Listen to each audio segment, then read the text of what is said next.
I don't even know where to begin. I'm sitting on the floor of my guest bathroom, my back pressed against the cold porcelain of the bathtub, typing this out on my phone while the world literally spins around me. It's 3 a.m. The rain is lashing against the frosted glass of the window, and I can hear the hum of the refrigerator downstairs. It's so quiet. My entire life just blew up in my face, and it's completely, terrifyingly quiet. I need to get this out. If I don't put this out into the universe, I feel like I'm going to suffocate. This is a throwaway account for obvious reasons. Please bear with me because my hands are shaking violently and my brain feels like television static. Let me give you the background so you can understand the sheer, catastrophic scale of this betrayal. My husband, let's call him Mark, is 32. I am 29. We've been together for 8 years, married for 4. To everyone on the outside, we were the ultimate power couple. We bought a beautiful craftsman home in the suburbs. We hosted the best Thanksgiving dinners. We had the matching golden retrievers. But behind closed doors, we've been fighting a brutal, silent war against infertility. For 3 years, I have subjected my body to absolute hell. Absolute hell. I have been poked, prodded, and scanned. My stomach is currently a mottled canvas of purple and yellow bruises from daily hormone injections. I have gained weight, lost my hair, and cried myself to sleep over negative test after negative test. Through it all, Mark played the role of the tragic, devoted husband flawlessly. He held my hand during the ultrasounds. He wiped my tears. And when our insurance maxed out and the crushing debt of paying out of pocket for IVF rounds started to drown us, he stepped up, or so I thought. "Babe, don't even worry about the money," he told me 6 months ago, holding my face in his hands. I talked to my firm. I can take on the Anderson accounts. It means insane overtime, maybe some weekend travel, but it will cover the next 2 cycles in cash. You just focus on relaxing and growing our family. I believed him. I worshiped the ground he walked on. Every night he came home at 11 p.m., smelling faintly of stale coffee and exhaustion. I would have a hot plate of food waiting for him. I rubbed his shoulders. I felt so overwhelmingly guilty that my broken body was forcing the love of my life to work 80-hour weeks. And then there is my sister, Chloe. She's 26. Chloe has always been my mother's golden child, the free spirit. While I was studying for my CPA exams, Chloe was dropping out of her 3rd liberal arts college to find herself in Tulum. She is breathtakingly beautiful, carelessly cruel, and completely incapable of holding down a job. For the last year, she's supposedly been working as a freelance social media manager, while living in a chic downtown apartment she always claimed was heavily subsidized by a wealthy, older boyfriend she kept incredibly secretive about. He's private and going through a messy divorce, she told us. Let's not forget Mark's mother, Barbara, my monster-in-law, a classic covert narcissist. Barbara has always made little passive-aggressive digs at my infertility. At Christmas, she gifted me a bottle of wine and said, "Well, since you clearly don't have to worry about drinking while pregnant anytime soon, enjoy." Which brings us to tonight. It was a Tuesday. Mark texted me at 6 p.m. saying he was buried in briefs for the Anderson case and wouldn't be home until after midnight. I texted back a heart emoji. I told him I loved him and reminded him to eat. At 8:30 p.m., it was time for my nightly progesterone oil injection. Mark usually helps me with it because it's an intramuscular shot in the hip, but since he was working, I had to do it myself. I grabbed an alcohol wipe and went to the kitchen island. Mark's old iPad, the one we keep in the kitchen specifically to display recipes, was sitting on the counter. He hadn't used it for personal stuff in years. I was twisting the cap off the syringe when the iPad screen lit up with a harsh white glow in the dim kitchen. A notification pinged, then another, and another. I don't know why I looked. I really don't. For 4 years of marriage, I have never once snooped. I trusted him implicitly. But the name on the screen caught my eye. Chloe, my sister. The preview text read, "I'm craving pickles and peanut butter again, Daddy. Tell the dragon lady to go to sleep so you can come over." My heart completely stopped. It didn't just skip a beat, it physically seized in my chest. A cold, metallic taste flooded my mouth. The syringe slipped out of my hand and shattered on the hardwood floor, leaving a puddle of oily medication. I walked over to the iPad. My legs felt like lead. I stared at the screen for a full minute, paralyzed, waiting to wake up from what had to be a nightmare. Finally, with a trembling finger, I swiped the screen. There was no passcode. It opened directly to iMessage. Not just a thread with my sister, a group chat. A group chat titled, Our Little Secret. The members? Mark, Chloe, and Barbara. I read the messages. God help me, I read every single one going back to November. I sat on my kitchen stool, the rain pouring outside, and I watched my entire reality dissolve into pixels. Mark's overtime was fake. He hadn't taken on the Anderson accounts. For the past 6 months, he has been spending 3 to 4 evenings a week at Chloe's apartment. And that wealthy older boyfriend funding Chloe's lifestyle? It was Mark. Mark had been taking the money we had meticulously saved for my final round of IVF, money I had sacrificed for, skipped vacations for, clipped coupons for, and transferring it to a secret account to pay Chloe's rent. But that wasn't even the worst part. I scrolled up to yesterday. Barbara had sent a message. Barbara, did my beautiful DIL get her anatomy scan scheduled yet? I want to make sure I am free to come. I can't wait to meet my real grandbaby, not a test tube science project. Chloe, yes, Thursday at 2 p.m. Mark is going to tell OP he has a deposition so he can come with us. Mark, wouldn't miss it for the world, baby. Just had to comfort OP. She got another negative test this morning. She's weeping in the bedroom. I'm so exhausted playing this part. Once the baby is born, I'm pulling the plug. My lawyer says if we wait until she's completely drained her personal savings on treatments, she won't have the funds to fight me for the house. Chloe, ugh, poor OP. She really is broken, huh? But I'm so glad you're going to be a real dad, babe. Broken. My sister called me broken. My husband agreed. I threw up. I violently emptied my stomach right into the kitchen sink. The man I have worshipped, the man I let plunge needles into my bruised skin, the man who wiped my tears, is having a baby with my sister. And his mother has known all along. She has been covering for him, cheering them on, plotting my financial ruin. That was 4 hours ago. I have been sitting in the bathroom ever since. Mark isn't home yet. He's working late. He's at her apartment, with my sister, rubbing her pregnant belly. The grief is entirely gone now. The shock is fading. What's left is a rage so pure and white-hot it feels like nuclear fusion in my veins. I haven't confronted anyone. I haven't screamed. I haven't called my mother. I am a CPA. I know numbers. I know hidden assets. And tomorrow, before Mark even realizes I know a damn thing, I am taking my laptop and I am going to forensic audit every single penny of our marriage. He wants to drain me? He has no idea what a broken woman with absolutely nothing left to lose is capable of. I hear the garage door opening. He's home. Wish me luck, Reddit. I will update when I can. Time passed since last post. 48 hours. Thank you all for the messages. I have read every single one of them. Your outrage gave me the strength to survive the hardest 2 days of my entire life. I haven't slept more than 3 hours, but the adrenaline cocktail pumping through my veins is keeping me upright. When I posted my original thread, I was sitting on the bathroom floor, listening to the garage door open. Let me tell you about the sheer physical agony of having to fake sleep next to the man who is actively destroying your life.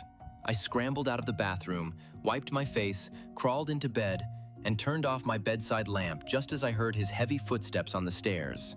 I lay on my side, facing the wall, squeezing my eyes shut so tightly that fireworks exploded behind my eyelids. The bedroom door creaked open. Mark walked in. I felt the mattress dip under his weight as he sat on the edge to take off his shoes. And then, the smell hit me. Vanilla and sandalwood.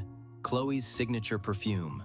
I have bought her that exact Tom Ford perfume for her birthday for the last 3 years.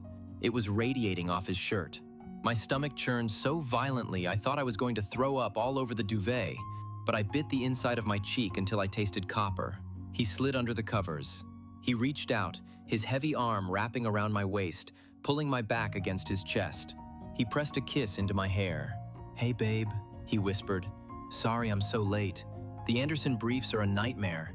I love you." He said, "I love you," without skipping a beat. The ease with which he gaslit me, lying through his teeth while smelling like my sister's sheets. It was the most chilling thing I have ever experienced. I let out a fake, sleepy mumble, pretending to be dead to the world. I lay completely frozen in his arms for 7 agonizing hours, listening to him snore softly while my mind calculated a war plan. The next morning, the second Mark left for his exhausting day at the firm, I sprang into action. I called out sick to my firm, brewed a pot of espresso that was basically black tar, and turned my dining room table into a war room. I am a CPA. My STBX husband seems to have forgotten that I literally track hidden assets and financial discrepancies for corporate mergers for a living. I opened my laptop and went to work. First, I secured the iPad. I didn't just take screenshots of the Our Little Secret group chat. I recorded my screen scrolling through the entire history. I forwarded every message, every picture of the ultrasound, every disgusting inside joke to a secure, brand new email address. Then, I started pulling our bank statements, our credit reports, and Mark's retirement accounts. What I found made me drop to the floor. My knees literally gave out, and I sat on the hardwood staring at the ceiling, gasping for air. Remember in my title how I mentioned a townhouse? Well, let me explain how deeply this betrayal goes. Mark didn't just pay Chloe's rent. I noticed a massive discrepancy in our joint savings account, the one dedicated to my IVF. Over the past 4 months, small, systematic withdrawals had been transferred to a newly established checking account in Mark's name at a completely different bank. But that wasn't the killing blow. I checked our property records on the county clerk's website. 3 weeks ago, an LLC named C&M Horizon Properties purchased a beautiful 3-bedroom, $450,000 townhouse in the trendy arts district downtown. Chloe and Mark. How did he fund it without me noticing? He had forged my electronic signature on a home equity line of credit, HELOC application against our marital craftsman home. He took $80,000 of equity out of the house we bought together to put a down payment on a luxury townhouse for his pregnant mistress, who happens to be my golden child sister. His mother, Barbara, is listed as the registered agent for the LLC. This wasn't just an affair. It was a carefully orchestrated financial conspiracy perpetrated by 3 covert narcissists, meant to leave me barren, homeless, and utterly destitute. By 1 p.m., I was sitting in the mahogany-paneled office of Diane. Diane is a terrifying, ruthless 60-year-old divorce attorney who wears Chanel suits and has the cold, dead eyes of a great white shark. I slid my neatly organized binder of evidence across her desk. Diane flipped through the printed iPad screenshots. She stopped at the message where Mark discussed waiting to blindside me until my personal savings were drained. Diane looked up at me, took off her reading glasses, and smiled a smile that chilled me to the bone. "Oh, honey," she said softly, "we are going to completely eviscerate this man. We are going to take the shirt off his back, and then we are going to sue his mother." Diane immediately filed an emergency ex parte motion to freeze all of Mark's newly discovered assets and put a lock on the HELOC. She is also drawing up papers for marital fraud, given the forged signature on the equity loan. But her strictest instruction? Do not let him know you know. Play the sad, broken wife, she told me. Let them walk right into the trap. That instruction was severely tested this morning. I was at the kitchen island drinking tea when the doorbell rang. I opened it to find Chloe, my beautiful, glowing sister, wearing an oversized, cozy sweater, holding 2 iced matchas. "Hey sis," she chirped, pushing past me into the house. I was in the neighborhood and thought my favorite big sister could use a pick-me-up. I closed the door, my hands trembling so violently I had to shove them into my cardigan pockets. I looked at her, really looked at her. Her skin had that dewy pregnancy glow. The tiny little baby bump was just barely visible under the cashmere. The baby bump created by my husband. "You look awful, OP," Chloe said, sipping her matcha and leaning casually against my counters. "Are you feeling okay? You know, Mom said you got another negative test. I really think you need to just let it go. The universe clearly doesn't want you to be a mother. It's selfish to keep forcing Mark to pay for all this. He looks exhausted lately." I saw red. The roaring sound in my ears was so loud I couldn't hear my own breathing. I wanted to grab her by her perfect glossy hair and throw her through the bay window. I wanted to scream until my throat bled. Instead, I channeled my inner Diane. I forced my face into a mask of pure tragedy. "You're right, Chloe," I lied, my voice cracking perfectly. "It's just so hard. But Mark is so supportive. He's working so hard for us. I don't know what I would do without him. Or you." Chloe smiled. A smug, sickeningly sweet, condescending little smirk. I know, he really is the best. Anyway, I have an appointment tomorrow, a medical thing, so I gotta run. Love you. The appointment. The anatomy scan. Thursday at 2 p.m. As I sit here typing this, I am packing a single suitcase. Tomorrow is Thursday. While Mark is taking his pregnant mistress to find out the gender of my niece or nephew, and Barbara is fawning over her real grandbaby, I am taking the day off. I am going to empty our shared checking accounts into a secure, single-party trust Diane set up.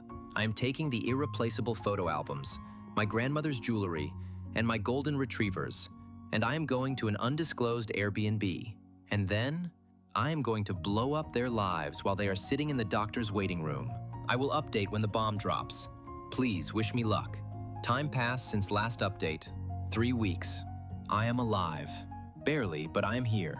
The amount of absolute, unadulterated chaos that has transpired over the last 21 days feels like an HBO script written by a sociopath.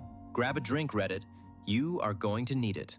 Let's rewind to the Thursday, the day of Chloe's anatomy scan. At 8 a.m., Mark kissed my forehead, told me he had back-to-back depositions, and promised to bring home Thai food. The second his Audi turned out of our subdivision, my completely synchronized operation began. I felt no sadness. My veins felt like they were filled with Freon. It was a suffocatingly humid morning, the air thick and heavy with an impending summer storm. By 10 a.m., my cousin, who drives a moving truck, arrived. I took my grandmother's antique vanity, my clothes, the expensive espresso machine, and the dogs, Buster and Bailey. I left the Craftsman house entirely spotless. The only thing I left behind on our massive kitchen island was the shattered remains of my IVF syringe from the night I found out, perfectly centered next to Mark's old iPad, which was factory reset, save for one single photo left on the home screen. A screenshot of the $80,000 forged HELOC document. By 1 p.m., Diane had legally drained our joint checking and savings accounts into my private trust. At 2 p.m., I drove to my parents' house. My mother, who, remember, views Chloe as her perfect, ethereal golden child, was gardening in the front yard. I walked past her, my stomach tied in a suffocating, vibrating knot, and told her to sit down in the living room. At exactly 2:15 p.m., knowing Mark, Chloe, and Barbara were sitting in the plush waiting room of the boutique OBGYN clinic across town, I dropped the bomb. I created a group chat. I titled it, The Real Anatomy Scan. I added Mark, Chloe, Barbara, my mother, my father, Mark's 3 older brothers, and Mark's managing partner at his law firm. Diane warned me against the partner, but I argued the forged HELOC was bank fraud and a character issue. Diane gave me a wicked little wink and said, I officially advise against it, but I'm going to go get a coffee and look away. My text read exactly as follows. Surprise! To save everyone the suspense of today's anatomy scan, I have some announcements. 1. Mark and Chloe are expecting a baby together, funded by my IVF savings. 2. Mark has forged my signature on an $80,000 equity loan to buy his mistress/my sister a townhouse. 3. Barbara has known all along and facilitated the affair. Please see the attached screen recording of their group chat, the bank transfers, and the property deed. Mark, do not come home. The locks are changed, the accounts are frozen, and my lawyer is waiting for your call. I hit send, and then I turned my phone on Do Not Disturb and set it on my parents' coffee table. My father put on his reading glasses. He opened his phone. I watched the blood literally drain from his ruddy 60-year-old face. The silence in the living room was so absolute, I could hear the wall clock ticking.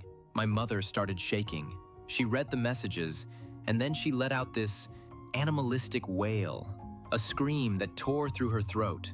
She dropped her phone on the floor and put her head between her knees, sobbing so violently she was choking. My father, a stoic retired military man, stood up. His jaw was clenched so tight I thought his teeth would shatter. He walked over, hugged me tightly, and whispered, I am so sorry, sweetheart. I am so damn sorry. At 2:30 p.m., the storm finally broke outside. Thunder rattled the window panes. And then, the show at the doctor's office went down. I didn't just send a text. Did you really think Diane and I would just send a text? Oh no. Diane had hired a premium, utterly ruthless private process server, a man who looks like a retired linebacker. According to the receptionist at the clinic, who was completely traumatized and later told my cousin all about it. The process server walked into the packed, quiet waiting room, right up to Mark, who was holding Chloe's hand while Barbara read a magazine. "Mark?" the server boomed, echoing off the clinic walls. "Yes?" Mark replied, looking confused. Smack! The server dropped a massive stack of divorce and civil fraud papers right onto Chloe's pregnant lap. "You've been served. Oh, and your wife says good luck paying the mortgage." My phone screen lit up like a Christmas tree. 50 missed calls. 100. Text messages flying in so fast my phone physically overheated. "Chloe, 2:45 p.m. Are you insane? You ruined my special moment. I am literally shaking. The doctor had to take my blood pressure. You are a psychotic, barren bitch. Barbara, 2:48 p.m. You little tramp. I will destroy you for humiliating my son in front of his firm." But the voicemails from Mark? Pure, unadulterated, narcissistic panic. "OP, baby, please, pick up the phone. It's not what it looks like. We can fix this. Chloe means nothing to me. It was just a mistake. Please don't take the money. My firm is putting me on administrative leave. OP, answer the fucking phone." The climax came at 6 p.m. I was still at my parents' house, wrapping my mother in a blanket while she stared blankly at the wall. Her golden child illusion shattered into a million filthy pieces. Suddenly, tires squealed on the wet asphalt outside. We looked out the bay window. Mark's Audi was parked diagonally across my parents' lawn, tearing up the grass. Mark jumped out, utterly soaked by the pouring rain. His tie was undone, his hair plastered to his forehead. He looked deranged. And Barbara was right behind him, shrieking over the thunder. They marched up to the front porch and started pounding on the solid oak door. Bang, bang, bang. "OP, open the door! You can't steal my dogs! You can't freeze my money! Open the door!" Mark screamed. My father grabbed a heavy Maglite flashlight from the foyer drawer. "I'm calling the police," I whispered to my dad, my hands finally trembling. I dialed 911. Outside, Barbara was screaming at the window. "Come out here, you sterile freak! You're just jealous because my son finally found a real woman who can give him a family." My father threw the front door open. He stepped onto the porch, blocking the doorway. The rain was coming down in sheets. "Get off my property," my dad said, his voice low and dangerous. "She stole my effing money, Paul," Mark spat, trying to push past my dad. "She ruined my career. My partner saw that text. I'm going to rip her apart." Mark lunged forward. Big mistake. My dad didn't even flinch. He shoved Mark backward with so much force that Mark slipped on the wet porch stairs and went tumbling backward into the muddy azalea bushes. Barbara shrieked, "Assault! Assault! We are pressing charges!" And that is exactly when the flashing red and blue lights illuminated the rain. 2 patrol cars swerved into the driveway. Now, remember how Mark is an arrogant lawyer? He immediately stood up, covered in mud and crushed flowers, and started lecturing the police. "I am an attorney. That man assaulted me. My wife has stolen $150,000 in marital assets, and I demand you arrest her." The older cop looked at him, looked at my dad, and then looked at me standing in the doorway with my phone. I calmly stepped forward and handed the officer a clear plastic folder. "Officers," I said, my voice steady, though my heart was pounding out of my chest. "This man is not allowed in my home. He is currently under investigation for forging my signature on an $80,000 federally insured loan. These are the preliminary injunction papers he was served with 3 hours ago. I am staying here in fear for my safety." The cop read the first page of Diane's meticulously drafted ex parte order. He looked up at Mark, whose jaw had gone completely slack. "Sir," the cop said, placing a hand on his belt, "you are trespassing. And frankly, with these allegations of bank fraud, I suggest you step away from the property before I take you in for disturbing the peace and let the detectives sort out the forgery." Barbara tried to claw at the officer's arm. Another huge mistake. "He is an attorney. She is a liar." "Ma'am, step back or you're going in cuffs," the second officer barked. They left. Mark, covered in mud, was forced back into his Audi by a very annoyed police officer. They peeled out of the neighborhood, defeated, humiliated, and broken. It's been 3 weeks. The fallout is staggering. Mark has been suspended without pay from his firm pending a morality clause investigation. C&M Horizon Properties is locked in legal limbo. And my sister? Well, she hasn't stopped calling our mother, crying that the townhouse has no power because Mark's credit cards were frozen and he couldn't pay the utility deposits. My parents have entirely cut Chloe off. Complete no contact. I am currently sitting in my beautiful Airbnb, sipping an absurdly expensive glass of Cabernet. The dogs are asleep at my feet. Diane told me yesterday that Mark's lawyer called, practically begging for a settlement because Mark is terrified of federal fraud charges. But I am not settling. I am taking it all. Every last dime. I will write the final update when the dust settles and the ink on the divorce decree is dry. Thank you all for giving me the courage to strike the match. Time passed since last update. 1.5 years. Good morning, Reddit. I'm sitting on the back deck of my new house. It is a crisp October morning. The leaves are turning a brilliant, fiery orange, and there is a thick, calming fog rolling off the lake in my backyard. I am holding a mug of dark roast coffee. Buster and Bailey are snoring softly on their outdoor beds by my feet. The silence here isn't terrifying like it was on that rainy bathroom floor 18 months ago. The silence here is expensive. It is peaceful. It is the sound of absolute victory.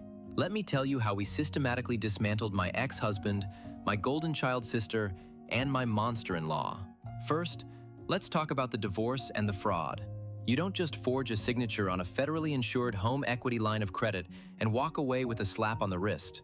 When Diane, my terrifying great white shark of an attorney, handed over our meticulous forensic audit to the bank's fraud department, they did not hesitate.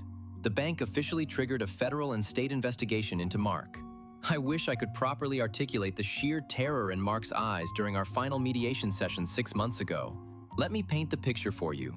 The mediator's office smelled like lemon polish and stale anxiety.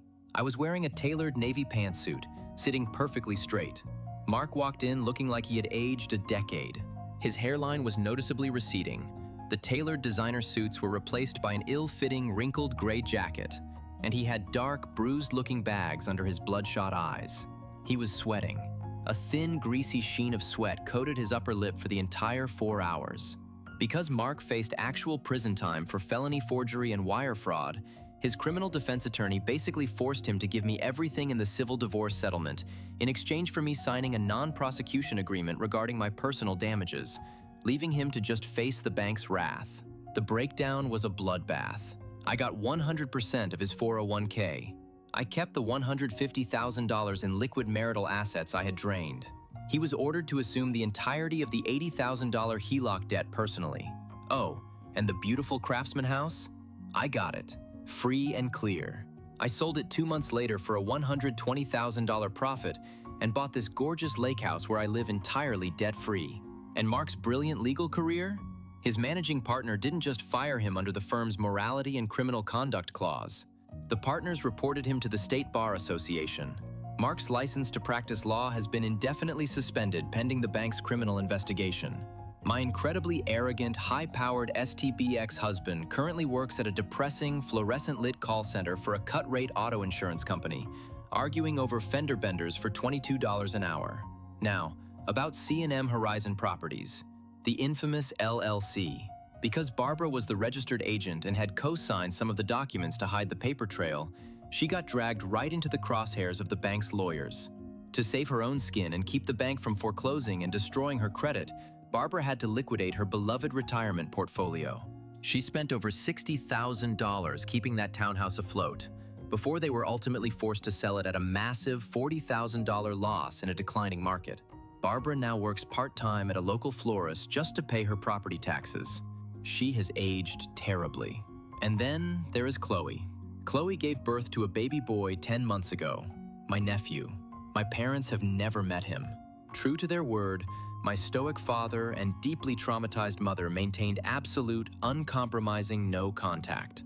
My mother completely shattered the pedestal she had built for her golden child. They actually updated their will 3 months ago, leaving their entire estate to me, and placed a specific clause explicitly disinheriting Chloe and any of her issue. Without Mark's law firm salary, without my parents' safety net, and without my stolen IVF funds, the romantic, us-against-the-world fantasies shattered completely. I actually saw them. Just once. About 2 months ago. I was at an upscale organic grocery store, wearing my favorite cashmere sweater, looking at imported cheeses. I heard a baby screaming. A colicky, piercing, exhausted scream. I turned my head. The fluorescent lights overhead buzzed quietly. Pushing a shopping cart with a squeaky right wheel was Chloe. Her once glossy hair was tied in a messy, greasy knot. She was wearing stained sweatpants. She looked completely hollowed out. And walking 2 feet behind her, carrying a cheap plastic basket with a few boxes of generic store-brand cereal and diapers, was Mark. We locked eyes. The cart literally stopped moving. Chloe froze in the middle of the aisle. The color drained from her face, leaving her looking sickly and pale. Mark's shoulders instantly slumped. He looked like he wanted the linoleum floor to open up and swallow him whole. I didn't run. I didn't hide. I didn't even feel my heart rate increase. The Freon in my veins from the day I served him papers was permanently installed. I slowly placed a wedge of artisanal brie into my cart, grabbed the handle, and calmly walked right past them. As I passed, Chloe opened her mouth. OP, please! We can't even afford his specialty formula. Mom won't answer my calls. I stopped. I turned my head slowly, looking at her, then down at the screaming baby, and finally up to the man who used to hold my hand while injecting my bruised stomach with hormones. I smelled the air. There was no Tom Ford vanilla and sandalwood perfume anymore, just the sour smell of unwashed clothes and regret. The universe clearly doesn't want you to be wealthy, Chloe, I said, repeating her exact words from my kitchen island back to her. You should just let it go. It's selfish to keep forcing Mark to work so hard at the call center. He looks exhausted lately. Mark closed his eyes and physically flinched, looking away.